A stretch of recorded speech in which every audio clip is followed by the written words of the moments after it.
Әлем чемпионатында үздік болған топ 5 ойыншы. Кеттік достар, 5-ші орында Дани Ольмо, Испанияның жартылай қорғаушысы. Осы әлем чемпионатында өзін керемет көрсетті. Жартылай қорғаныспен шабуылды байланыстырған футболшылардың бірі. Маған жеке Дани Ольмоның ойыны өте қатты ұнады, сондықтан 5-ші орын. 4-ші орында меніңше Джуд Беллингем, Англияның көшбасшысы. Осы турнирде Беллингем қайтадан дәлелдеді. Бұл элиталық деңгейдегі ойыншы.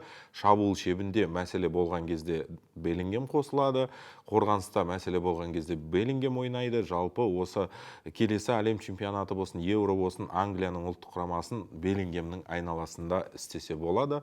Сондықтан 4-ші орын. 3-ші орында Аргентина көшбасшысы Лионель Месси өзін әлем чемпионатының тарихындағы алтын әріппен жазылған ойыншылардың бірі. Осы әлем чемпионатында керемет көрсетті.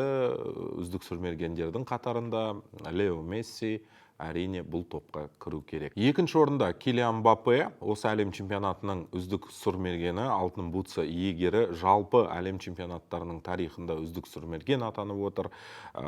Францияның көшбасшысы Килиан мінсіз әлем чемпионатын өткізді деп ойлаймын. Тек қана сол жартылай финалда Испанияға қарсы Килианның жолы болмады. Сондықтан 2-ші орын. Және осы әлем чемпионатының үздік ойыншысы бұл Испания капитаны Родри. Меніңше мінсіз турнир өткізген, өзін керемет көрсеткен, алтын доп иегері екенін қайтадан дәлелдеген Родри осы әлем чемпионатының үздігі. Бүкіл плей-офф бойы керемет ойнап шыққан Родри әр Испанияның матчында практически толығымен ойнаған ойыншы. Сондықтан Родридің осы алтынға қосқан үлесі өте зор. Родри әрине үздік ойыншы. Достар, бізбен бірге болыңыздар, арнаға тіркеліп, лайк басып кетіңіздер.